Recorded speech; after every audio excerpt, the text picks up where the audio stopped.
दुनिया का इकलौता ऐसा शिव मंदिर जिसे किसी भक्त ने नहीं बल्कि मौत के खौफ से कांपते हुए एक पापी राजा ने बनवाया था, क्योंकि उसके पीछे एक ऐसा खूंखार ब्रह्म राक्षस पड़ चुका था जिसे साक्षात महादेव के अलावा ब्रह्मांड की कोई ताकत नहीं रोक सकती थी। कहानी शुरू होती है कर्नाटक के खूबसूरत राज्य कूर्ग के मडिकेरी से।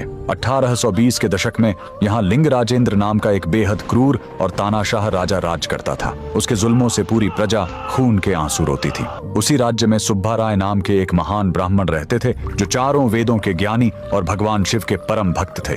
जब राजा का अत्याचार अपनी हदें पार कर गया तो उस महान शिव भक्त से प्रजा का दर्द देखा नहीं गया। सुब्बाराय ने बिना किसी डर के राजा के खिलाफ अपनी आवाज उठाई, लेकिन राजा के अहंकार को यह बर्दाश्त नहीं हुआ। उसने एक खौफनाक षड्यंत्र रचा और उस बेकसूर ब्राह्मण को तड़पा तड़पा कर एक बेहद दर्दनाक मौत दे दी।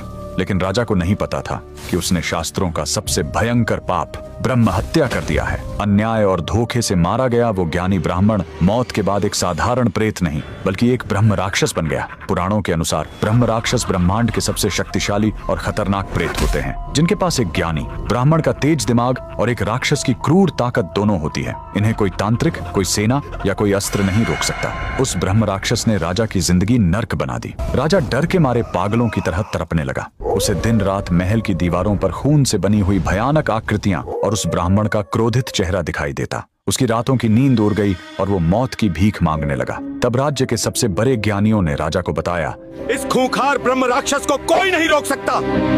अगर अपनी जान और ब्रह्म हत्या के इस महापाप से मुक्ति पानी है तो हे राजन, मोक्ष की नगरी काशी से पवित्र शिवलिंग लाकर स्थापित करना होगा।